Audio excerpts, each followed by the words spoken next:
നമ്മളൊക്കെ പല വിധത്തിലുള്ള ജോലികൾ ചെയ്യുന്നവരാണല്ലോ. സാധാരണ മനുഷ്യർ ജീവിക്കാൻ വേണ്ടി ജോലിയെടുക്കുന്നു. അപൂർവം ചിലരെങ്കിലും ജോലിയെടുക്കാനായി ജീവിക്കുന്നവരാണ് എന്ന് പറഞ്ഞാലോ. മറ്റ് യാതൊരു മാർഗവും ഇല്ലാത്തത് കൊണ്ടൊരു താല്പര്യവുമില്ലാത്ത ജോലികൾ ചെയ്യുന്നവരും ഇല്ലാതില്ല. എന്നാൽ നമ്മൾ ചെയ്യുന്ന ജോലിയോടുള്ള നമ്മുടെ മനോഭാവം എന്തായിരിക്കണം? നിങ്ങളുടെ ജോലി നിങ്ങൾക്ക് ഉദ്യോഗമാണോ അതോ നിയോഗമാണോ?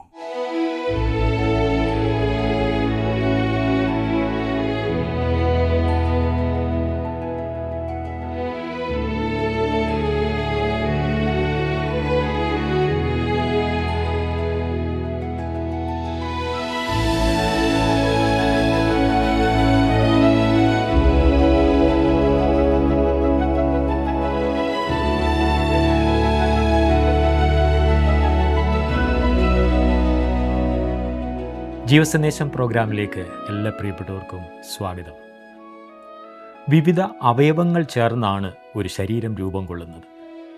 അതുപോലെ തന്നെയാണ് പുതിയ നിയമസഭയും. ക്രിസ്തുവിൻ്റെ സഭയുടെ കൂട്ടായ്മ വിവിധ കൃപാവരങ്ങളുടെ സംഗമവേദിയാണ്. ഓരോ വിശ്വാസിയും ഉത്സാഹത്തോടും സന്തോഷത്തോടും കൂടെ തങ്ങളുടെ ശുശ്രൂഷയിൽ പങ്കാളികളാണ്. തിരുസന്നിധിയിലേക്ക് വരുന്ന ഒരു വ്യക്തിയുടെ ഹൃദയം ദൈവത്തിൻ്റെ പ്രാകാരങ്ങളെ വാഞ്ചിച്ച് മോഹിച്ചു പോകുന്ന വിധത്തിലായിരുന്നു തിരുനിവാസത്തിൻ്റെ രൂപകൽപ്പന. പുറപ്പാട് പുസ്തകം 36, 37 അധ്യായങ്ങൾ.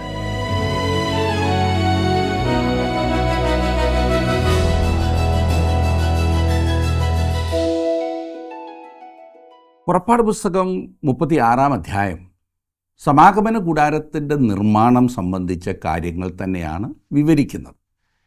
എങ്ങനെയാണ് ഈ സമാഗമന കൂടാരം പണിയേണ്ടതെന്നുള്ള നിർദ്ദേശങ്ങൾ ദൈവം നൽകിയത് നാം ഇതിനോടകം കണ്ടു കഴിഞ്ഞു. ആ നിർദ്ദേശങ്ങൾ അനുസരിച്ച് അവർ പണിയുന്നതാണ് നാം ഇനിയും കാണുവാൻ പോകുന്നത്. സമാഗമന കൂടാരത്തിന് ദൈവം നൽകിയ രൂപരേഖയിൽ യാതൊരു മാറ്റവും വരുത്താതെ അവർ അത് പണിയണമെന്നത് ഏറെ പ്രധാനപ്പെട്ട കാര്യമായിരുന്നു. കാരണം അത് വെറുമൊരു കൂടാരമല്ല, മറിച്ച് ദൈവം നൽകിയ ക്രിസ്തുവിൻ്റെ ഛായാചിത്രം ആകുന്നു സമാഗമന കൂടാരം. അതായത് സമാഗമന കൂടാരം ക്രിസ്തുവിനെയാണ് ചിത്രീകരിക്കുന്നത്, വെളിപ്പെടുത്തുന്നത്. നാം 36 അധ്യായത്തിലേക്ക് വരുമ്പോൾ അതിൻ്റെ 1-ാമത്തെ വാക്യത്തിൽ ബെസലേലും ഒഹലിയാബും വിശുദ്ധ മന്ദിരത്തിലെ ശുശ്രൂഷയ്ക്ക് യഹോവ കൽപ്പിച്ചതുപോലെയൊക്കെയും സകല പ്രവൃത്തിയും ചെയ്യുവാൻ അറിയേണ്ടതിന് യഹോവ ജ്ഞാനവും ബുദ്ധിയും നൽകിയ സകല ജ്ഞാനികളും പ്രവൃത്തി ചെയ്യണം. സമാഗമന കൂടാരത്തിൻ്റെ പണിയുടെ ചുമതല ബെസലേലിനായിരുന്നു. ആ പ്രവൃത്തിക്കുള്ള ജ്ഞാനവും സർഗാത്മകതയും ദൈവം അവനിൽ നിറച്ചു എന്ന് നമ്മൾ കണ്ടതാണ്. അവനോടൊപ്പം ഒരു വലിയ കൂട്ടം ജോലിക്കാരുണ്ടായിരുന്നു. അവരെല്ലാം ദൈവം ബെസലേലിന് നൽകിയ ജ്ഞാനവും ബുദ്ധിയും അനുസരിച്ച് വിശുദ്ധ കൂടാരത്തിൻ്റെ പണിയിൽ വ്യാപൃതരായിരുന്നു. 2-ാമത്തെ വാക്യത്തിൽ അങ്ങനെ മോശ ബെസലേലിനെയും ഒഹലിയാബിനെയും യഹോവ മനസ്സിൽ ജ്ഞാനം നൽകിയിരുന്ന എല്ലാവരെയും പ്രവൃത്തിയിൽ ചേരുവാൻ മനസ്സിൽ ഉത്സാഹം തോന്നിയ എല്ലാവരെയും വിളിച്ചു വരുത്തി. ദൈവവേലയിലായിരിക്കുന്ന ഏതൊരു വ്യക്തിയും ശ്രദ്ധിക്കേണ്ട അതിപ്രധാന ചില വിഷയങ്ങൾ നമ്മൾ ഈ വായിച്ച ഭാഗത്തുണ്ട്. 2 പ്രയോഗങ്ങൾ ഇവിടെ ശ്രദ്ധിക്കുക. യഹോവ മനസ്സിൽ ജ്ഞാനം നൽകിയവർ, രണ്ടാമതായി ഉത്സാഹം തോന്നിയവർ. അവർ വെറുതെ ഈ പണിയിൽ പങ്കെടുത്തവരല്ല, മറിച്ച് യഹോവ നൽകിയ ജ്ഞാനത്താൽ ഈ വലിയ വേലയിൽ പങ്കാളികളായതാണ്. അതുപോലെ ഉത്സാഹഭരിതരായിട്ടാണ് അവർ ഇത് നിർവഹിച്ചത്. വാടിയ മുഖത്തോടും ഉത്സാഹം ഇല്ലാതെയുമാണ് നിങ്ങൾ ദൈവത്തെ സേവിക്കുന്നതെങ്കിൽ ഞാൻ എൻ്റെ അഭിപ്രായം പറയാം, അങ്ങനെ ചെയ്യാതിരിക്കുന്നതാണ് നല്ലത്, സേവിക്കാതിരിക്കുന്നതാണ് നല്ലത്. അങ്ങനെയുള്ള മനോഭാവത്തെ ദൈവം ഇഷ്ടപ്പെടുന്നില്ല. അങ്ങനെയുള്ളവരെ ദൈവം തൻ്റെ ശുശ്രൂഷയ്ക്കായി ഉപയോഗിക്കുന്നില്ല എന്ന് വേണം ചിന്തിക്കുവാൻ. നിങ്ങൾക്ക് ചിലപ്പോൾ എന്തെങ്കിലും പ്രവർത്തനങ്ങൾ കാഴ്ചവെക്കാൻ കഴിഞ്ഞേക്കും, എന്നാൽ ദൈവം ആഗ്രഹിക്കുന്ന പോലെ ഫലം പുറപ്പെടുവിക്കുവാൻ കഴിയില്ല. ദൈവാരാധനയിൽ ഉപയോഗിക്കപ്പെടേണ്ടതായ മനോഹരങ്ങളായ ഉപകരണങ്ങളുടെ കൊത്തുപണി നടത്തുന്നവരാണ് സമാഗമന കൂടാരത്തിന് പണി ചെയ്യുന്നത്. അവർക്കതൊരു ജോലിയായിരുന്നില്ല, അവർ സമയം നോക്കിയായിരുന്നില്ല അത് ചെയ്തിരുന്നത്. അവർക്ക് യാതൊരു യൂണിയനും ഉണ്ടായിരുന്നില്ല. അവർ ആഴ്ചയിൽ ഏതാനും മണിക്കൂറുകൾ എങ്ങനെയെങ്കിലുമൊക്കെ വേല ചെയ്തിട്ട് കൂലി വാങ്ങിപ്പോകുന്നവർ അല്ലായിരുന്നു. മറിച്ച് അവരുടെ മനസ്സും ഹൃദയവും അതിൽ അർപ്പിച്ചവർ ആയിരുന്നു. തങ്ങളുടെ ജോലി ആയിരുന്നത് കൊണ്ടല്ല അവർ സമാഗമന കൂടാരത്തിൻ്റെ പണിയിൽ ഏർപ്പെട്ടത്. അത് അവർക്ക് ലഭിച്ച ഒരു ഉദ്യോഗം എന്നതിന് അപ്പുറം ഒരു വലിയ നിയോഗമായിരുന്നു. അവർ ചെയ്തേ മതിയാകൂ എന്നതുകൊണ്ടല്ല അവർ ആ നിർമ്മാണത്തിൽ ഏർപ്പെട്ടത്. കഴിഞ്ഞ കാലത്ത് അവർ അടിമകളായിരുന്നു എന്നോർക്കണം. ഇവിടെ അവർ വീണ്ടും അടിമകളായി സ്വയം തീരുകയാണ്. എന്നാൽ ഇവിടെ ഒരു വലിയ വ്യത്യാസമുണ്ട്. ഇവിടെ അവർ സ്വമനസാലെ ദൈവവേലയ്ക്ക് തങ്ങളെ തന്നെ ഏൽപ്പിച്ചു കൊടുക്കുകയാണ്. നേരത്തെ മിസ്രൈമിലെ പ്രമാണികളെ പേടിച്ചും നിർബന്ധത്താലും ഒക്കെയാണ് അവർ ജോലി ചെയ്തിരുന്നെങ്കിൽ ഇപ്പോൾ അവരുടെ ജോലിയിലായിരുന്നു അവരുടെ ഹൃദയം. നമ്മൾ ദൈവത്തിൻ്റെ വേല ചെയ്യേണ്ടത് ഈ പറഞ്ഞതുപോലെ ആയിരിക്കണം. സമ്പൂർണമായ സമർപ്പണത്തോടെയും താല്പര്യത്തോടെയും. ഇവിടെ ഒരു ചോദ്യം പ്രസക്തമാണ്. നമ്മൾ എന്തിനു വേണ്ടിയാണ് ദൈവിക ശുശ്രൂഷ ചെയ്യുന്നത്? ദൈവത്തെ സേവിക്കുന്നു എന്ന ആവേശകരമായ ലക്ഷ്യമല്ലാതെ വേറെ ഏതൊരു ലക്ഷ്യത്തോടു കൂടിയും ദൈവവേലയ്ക്ക് ഇറങ്ങുന്നത് ദൈവം മാനിക്കില്ല. പണമുണ്ടാക്കുവാനും പ്രശസ്തരാകുവാനും അല്പം ജോലി മാത്രം ചെയ്ത് സുഖമായിരിക്കുവാനും ദൈവവേലയ്ക്ക് ഇറങ്ങിയിട്ടുള്ളവർ അധികം താമസിയാതെ മടുത്ത് മടങ്ങിപ്പോകും.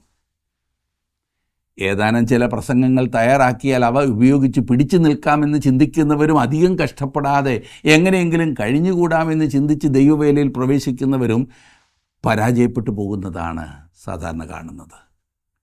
ഒരു സഭാശുശ്രൂഷകൻ പ്രതിദിനം ഏറ്റവും കുറഞ്ഞത് 3 മണിക്കൂറെങ്കിലും പഠനത്തിനും പ്രാർത്ഥനയ്ക്കും പ്രസംഗം തയ്യാറാക്കുന്നതിനും ചെലവഴിക്കുന്നത് അഭികാമ്യമാകുന്നു എന്നത്രേ എൻ്റെ വ്യക്തിപരമായ അഭിപ്രായം. ദൈവവചനം പഠിക്കുവാനും പ്രാവർത്തികമാക്കുവാനും പഠിപ്പിക്കുവാനും താല്പര്യമില്ലാത്തവർ ഒരിക്കലും ദൈവവേല ചെയ്യുന്നു എന്ന് പറഞ്ഞിറങ്ങരുത്. ഇതെങ്ങനെയെങ്കിലും ചെയ്യേണ്ടതല്ല പ്രിയമുള്ളവരെ. വർദ്ധിച്ച ആവേശത്തോടെ നിരന്തരം ചെയ്യേണ്ടതാണ്. ഇവിടെ ഇതാ അത്തരത്തിൽ ദൈവവേലയിൽ മുന്നേറുന്ന ഒരു മനുഷ്യൻ ബെസലേൽ എത്ര വേഗത്തിലാണ് മുന്നേറുന്നതെന്ന് നിങ്ങൾ ശ്രദ്ധിച്ചോ? അവൻ്റെ തിടുക്കവും ഉത്സാഹവും അവിശ്വസനീയമായ തരത്തിലാണ്. സാധാരണ മനുഷ്യർ ഇന്ന് എന്തിനാണ് തിടുക്കപ്പെടുന്നത്? തങ്ങൾക്ക് ആവേശം നൽകുന്ന ക്രിക്കറ്റ് കളിയോ ഫുട്ബോൾ മത്സരമോ ഒക്കെ കാണാൻ, അല്ലെങ്കിൽ എന്തെങ്കിലും ആനന്ദകരമായ വിനോദങ്ങളിൽ ഏർപ്പെടാൻ. എന്നാൽ ബെസലേലിൻ്റെ തിടുക്കവും ഉത്സാഹവും സമാഗമന കൂടാരത്തിൻ്റെ നിർമ്മാണത്തിന് വേണ്ടിയാണ്. അത് തൻ്റെ നിയോഗമായി കണ്ട് ആനന്ദത്തോടെ അവൻ ആ ദൈവിക ശുശ്രൂഷയിൽ ഏർപ്പെടുകയാണ്. ഉദാസീനതയോടെ യഹോവയുടെ പ്രവൃത്തി ചെയ്യുന്നവൻ ശപിക്കപ്പെട്ടവൻ എന്ന് ദൈവവചനം പറയുന്നു. ഏതെങ്കിലും നിലയിൽ ദൈവിക ശുശ്രൂഷയിലായിരിക്കുന്നവർക്ക് ബെസലേൽ വലിയ ഒരു മാതൃകയാണ്. നിങ്ങളുടെ സഭയിൽ അടുത്ത ഞായറാഴ്ച വർദ്ധിച്ച ആവേശത്തോടെ ജനങ്ങൾ കടന്നു വരുന്നുവെങ്കിൽ അവിടെ എന്താണ് സംഭവിക്കുന്നതെന്ന് കാണുവാൻ നാട് മുഴുവനും ഇളകി വരും. ഈ കാര്യത്തിൽ സംശയം വേണ്ട. അതാണ് ഉണർവ്. ആ ആവേശമില്ലാത്തതാണ് ഇന്നത്തെ പ്രശ്നം. ദൈവവേല സന്തോഷത്തോടെയും ആവേശത്തോടെയും ചെയ്യേണ്ടതാണ്. നാം സന്തോഷത്തോടെ ദൈവത്തെ സേവിക്കണം. റോമാലേഖനം 14-ാം അധ്യായത്തിൻ്റെ 5-ാം വാക്യത്തിൽ പൗലോസ് പറഞ്ഞു, ഓരോരുത്തൻ താൻ്റെ മനസ്സിൽ ഉറച്ചിരിക്കട്ടെ. അങ്ങനെയാണ് നാം ദൈവത്തെ സേവിക്കേണ്ടത്, ഉറപ്പോടും ഉത്സാഹത്തോടും. ആരുടെയെങ്കിലും നിർബന്ധത്താലോ എന്തിൻ്റെയെങ്കിലും പ്രലോഭനത്താലോ അല്ല നമ്മൾ കർത്താവിനെ സേവിക്കേണ്ടത്. പിന്നെ ദൈവത്തെ പ്രസാദിപ്പിക്കുവാനുള്ള വാഞ്ചയും അവനോടുള്ള സ്നേഹവുമായിരിക്കണം നാം ദൈവവേലയിലായിരിക്കുന്നതിൻ്റെ കാരണങ്ങൾ. കൊരിന്ത്യർക്ക് എഴുതിയ 1-ാം ലേഖനം 9-ാം അധ്യായം 16-ാം വാക്യത്തിൽ വിശുദ്ധ പൗലോസ് പറയുന്നു, ഞാൻ സുവിശേഷം അറിയിക്കുന്നില്ല എങ്കിൽ എനിക്ക് അയ്യോ കഷ്ടം. ഇതായിരിക്കണം നമ്മുടെ മനോഭാവം. അങ്ങനെ വരുമ്പോൾ ശുശ്രൂഷയിലെ സകല പ്രതിസന്ധികളും നമുക്ക് മുന്നേറുവാനുള്ള ചവിട്ടുപടിയായി മാറും. അതായിരിക്കും നമ്മുടെ സന്തോഷം. ക്രിസ്തീയ ശുശ്രൂഷ എന്നത് എൻ്റെ ഔദാര്യമല്ല, മറിച്ച് എൻ്റെ നിയോഗവും ഉത്തരവാദിത്വവും സന്തോഷവുമാണ്. ഒരു ക്രിസ്തു വിശ്വാസിയെ സംബന്ധിച്ച് അയാൾ അത് ചെയ്യാതിരിക്കുന്നതാണ് വിചിത്രമായ കാര്യം. 36-ാം അധ്യായത്തിൻ്റെ 3 മുതൽ നാം വായിക്കുന്നത്, വിശുദ്ധ മന്ദിരത്തിലെ ശുശ്രൂഷയുടെ പ്രവൃത്തി ചെയ്യുവാൻ ഇസ്രായേൽ മക്കൾ കൊണ്ടുവന്ന വഴിപാടൊക്കെയും അവർ മോശയുടെ പക്കൽ നിന്ന് വാങ്ങി. എന്നാൽ അവർ പിന്നെയും രാവിലെ തോറും സ്വമേധാദാനങ്ങളെ അവൻ്റെ അടുക്കൽ കൊണ്ടുവന്നു.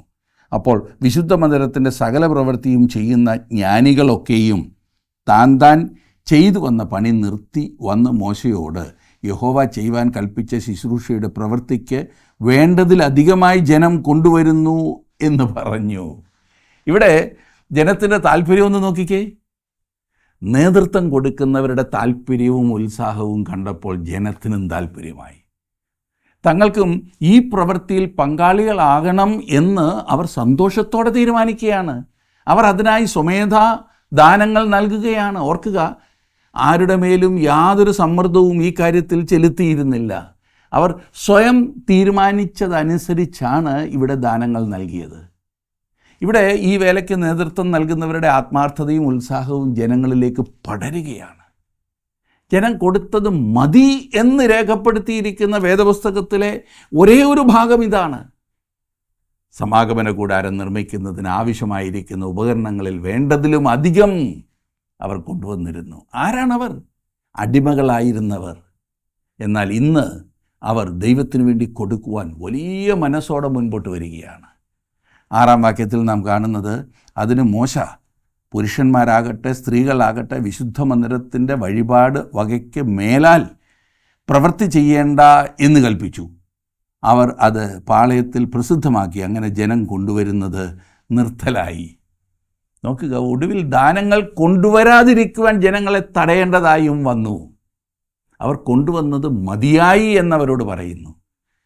ദൈവത്തിന് വേണ്ടി എന്ത് ചെയ്താലും ഈ വിധത്തിലാണ് ചെയ്യേണ്ടത്. അപ്രകാരം ചെയ്യണമെന്നാണ് ദൈവം ആഗ്രഹിക്കുന്നത്. നിർബന്ധത്താലല്ല, സന്തോഷത്തോടെ കൊടുക്കുന്നവനെയാണ് ദൈവം സ്നേഹിക്കുന്നത് എന്ന് ബൈബിൾ നമ്മെ പഠിപ്പിക്കുന്നു.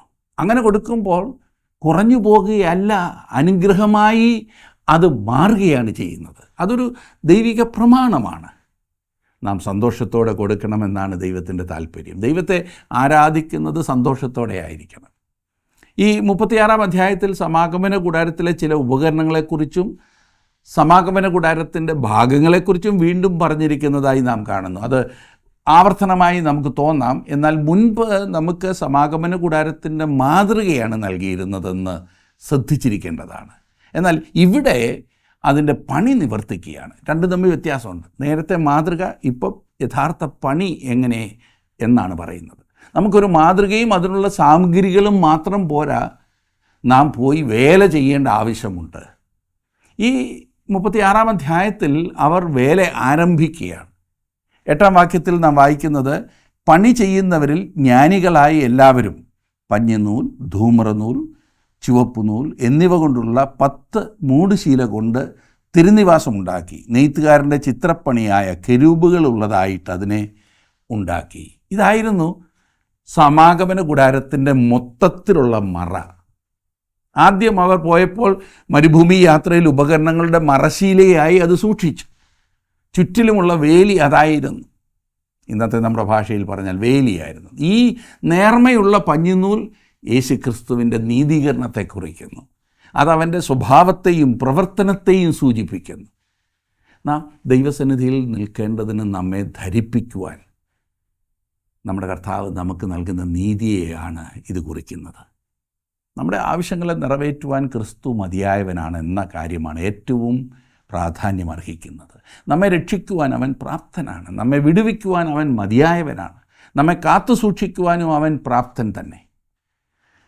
തുടർന്ന് പലകകളും ചുവടുകളും ഉപയോഗിക്കുന്നതിനെക്കുറിച്ച് പറഞ്ഞിരിക്കുന്നു. കോലാട്ട് രോമം, ആട്ടുകൊറ്റൻ തോൽ എന്നിവ കൊണ്ടുള്ള മൂടുവിരികളും പലകകളും ചുവടുകളും ഒരു വിധത്തിൽ അല്ലെങ്കിൽ മറ്റൊരു വിധത്തിൽ ക്രിസ്തുവിൻ്റെ ആളത്വത്തെ സൂചിപ്പിക്കുന്നവയാണ്. സമാഗമന കൂടാരം 30 മുഴം നീളവും 10 മുഴം വീതിയും 10 മുഴം ഉയരവും ഉള്ളതായിരുന്നു.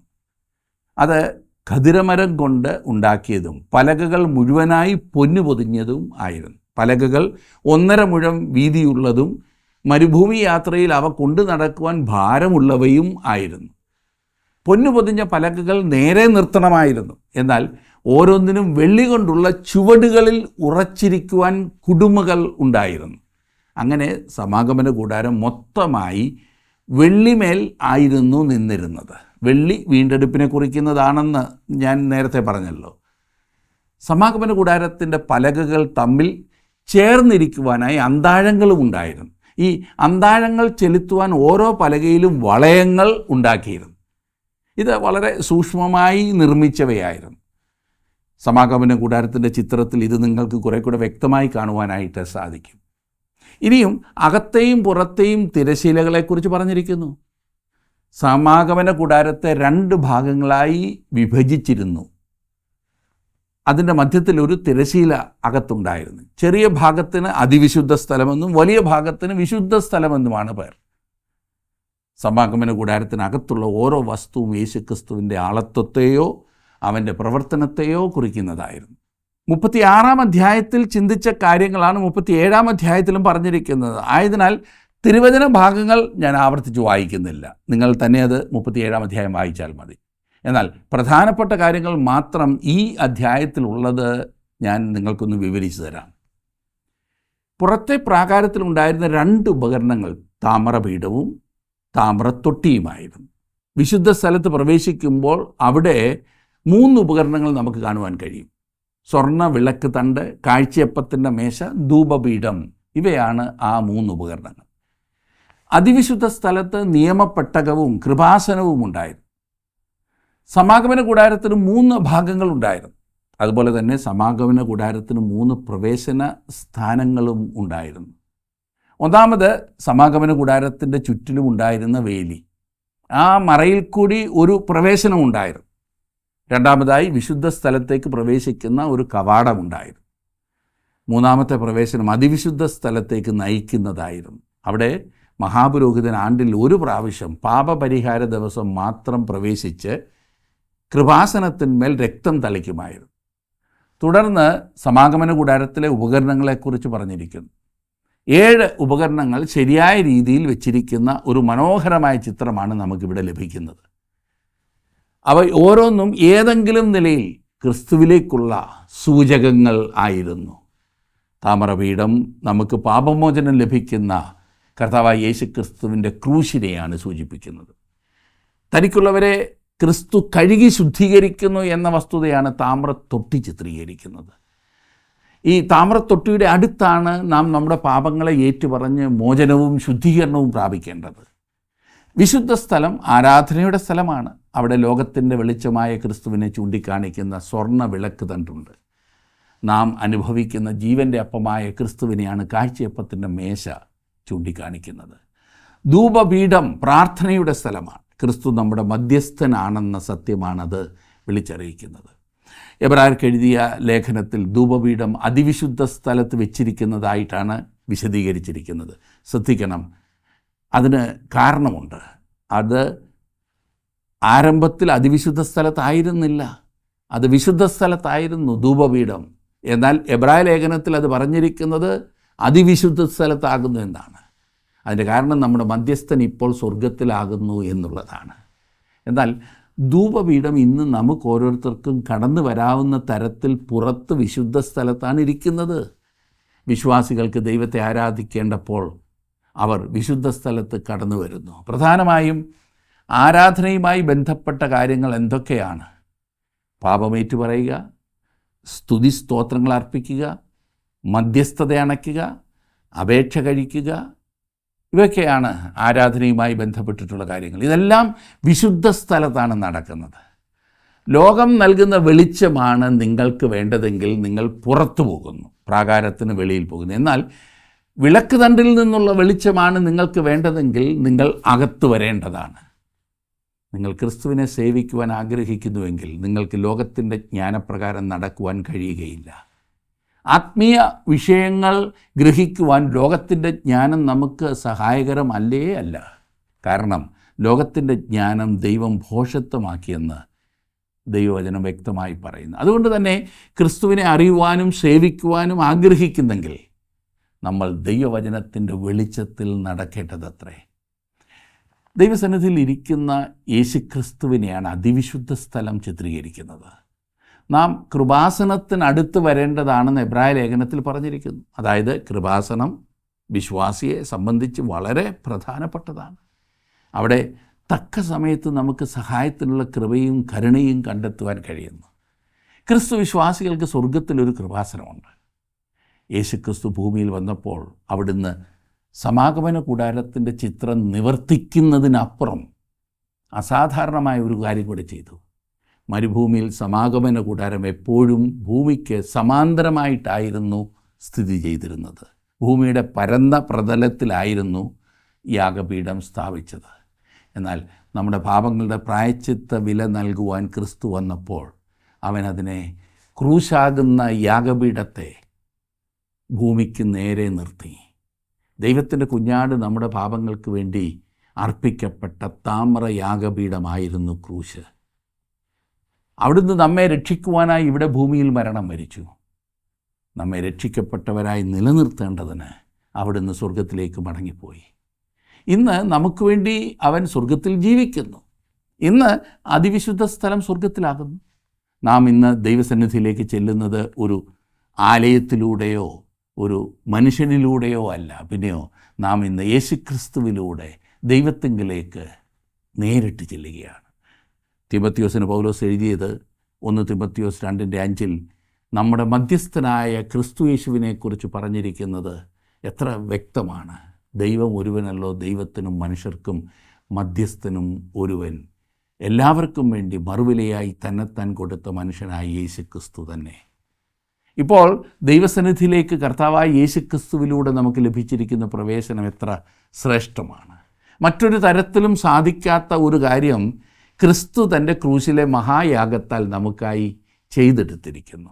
ഇതിൻ്റെ മഹാത്മ്യത്തെക്കുറിച്ച് നിങ്ങൾ ആരെങ്കിലും ഇതുവരെയും ചിന്തിച്ചിട്ടില്ലെങ്കിൽ ഒരു നിമിഷം നിങ്ങൾ അതിനായി മാറ്റിവെക്കുവാൻ ഞാൻ സ്നേഹത്തോടെ നിങ്ങളെ ഓർമ്മിപ്പിക്കുകയാണ്. സമാഗമന കൂടാരവുമായുള്ള ബന്ധത്തിൽ നിങ്ങൾ ഇന്ന് എവിടെയാകുന്നു സുഹൃത്തേ? പ്രാകാരത്തിലാണോ? രക്ഷയ്ക്കായി നിങ്ങൾ പ്രാകാരത്തിലെ താമ്ര യാഗപീഠത്തിങ്കിൽ നിൽക്കുകയാണോ? സത്യത്തിൽ ഇന്ന് വിശ്വാസികളെന്ന് അവകാശപ്പെടുന്ന പലരും അവിടെ വരെ പോലും എത്തിയിട്ടില്ല. അതോ നിങ്ങൾ പാപത്താൽ മലിനപ്പെട്ടിട്ട് താമ്ര തൊട്ടിയുടെ അടുത്ത് ചെന്ന് കഴുകി ശുദ്ധീകരണം പ്രാപിക്കേണ്ട അവസ്ഥയിലാണോ? അതോ നിങ്ങളിപ്പോൾ ഇരുട്ടിൽ തപ്പിത്തടയുകയാണോ? അങ്ങനെയെങ്കിൽ എത്രയും പെട്ടെന്ന് വിശുദ്ധ സ്ഥലത്തേക്ക് പ്രവേശിച്ച് താമ്രപീഠത്തിലെ പാപമോചനവും താമ്രത്തൊട്ടിയിലെ കഴുകലും കഴിഞ്ഞ് വിശുദ്ധ സ്ഥലത്തേക്ക് പ്രവേശിച്ച് ക്രിസ്തുവാകുന്ന സ്വർണ്ണ വിളക്ക് തണ്ടിൻ്റെ പ്രകാശത്തിൽ നടക്കുവാൻ ആരംഭിക്കുക. ചിലപ്പോൾ നിങ്ങളുടെ ആത്മീയ ജീവിതം ഊർജ്ജസ്വലത ഇല്ലാത്ത ശോഷിച്ച അവസ്ഥയിലായിരിക്കും. അങ്ങനെയെങ്കിൽ പുഷ്ടി പ്രാപിക്കുവാനായി, ആത്മീയ ആരോഗ്യം പ്രാപിക്കുവാനായി നിങ്ങൾ ജീവൻ്റെ അപ്പം ഭക്ഷിക്കേണ്ടതിന് ആ കാഴ്ചയപ്പത്തിൻ്റെ മേശയെങ്കിലേക്ക് കടന്നു വരുമോ? ഒരുപക്ഷെ ഇപ്പോൾ നിങ്ങളുടെ പ്രാർത്ഥനാ ജീവിതം അർത്ഥശൂന്യമായിരിക്കാം, യാന്ത്രികമായിരിക്കാം. അങ്ങനെയെങ്കിൽ പ്രാർത്ഥനാ ജീവിതം പുനഃസ്ഥാപിക്കുവാൻ ധൂപപീഠത്തിനടുത്തേക്ക് കടന്നു വരുമോ? ഒരുപക്ഷെ നിങ്ങൾക്കിന്ന് കരുണയും കൃപയും സഹായവുമായിരിക്കും ഏറ്റവും ആവശ്യം. ജീവിതത്തിൽ വലിയ പ്രതിസന്ധിയിൽ നിങ്ങളായിരിക്കുന്നെങ്കിൽ നിങ്ങൾക്ക് ഓടി വന്ന് അഭയം കണ്ടെത്തുവാൻ ഒരു കൃപാസനമുണ്ടെന്ന് മറക്കരുത്. നിങ്ങളെ സഹായിക്കുവാനും നിങ്ങൾക്ക് തക്ക സമയത്ത് കരുണ ലഭിക്കുവാനും അത് നിങ്ങൾക്കായി ഒരുക്കപ്പെട്ടിരിക്കുന്നു. ദൈവം നിങ്ങളെ ശരിയായ വഴിയിൽ നയിച്ച് അനുഗ്രഹിക്കുവാൻ ആഗ്രഹിക്കുന്നു. പക്ഷേ നിങ്ങളുടെ ഒരു തീരുമാനം വളരെ പ്രധാനപ്പെട്ടതാണ്. കർത്താവേ, ഞാൻ ആവശ്യക്കാരനാകുന്നു, ഞാൻ ആവശ്യക്കാരിയാകുന്നു എന്നുള്ള പ്രാർത്ഥനയോടെ നിങ്ങൾ അടുത്തു വരുമെങ്കിൽ നിങ്ങളുടെ ആവശ്യം എന്തായിരുന്നാൽ തന്നെ നിങ്ങളെ പടിപടിയായി അവൻ്റെ കൃപാസനത്തിനടുത്തേക്ക് നയിക്കുവാൻ ഇന്നും ക്രിസ്തു മതിയായവനാണ്. അപ്രകാരം നിങ്ങളുടെ ജീവിതത്തെ സമർപ്പിച്ചാട്ടെ. ദൈവം നിങ്ങളെ അനുഗ്രഹിക്കട്ടെ.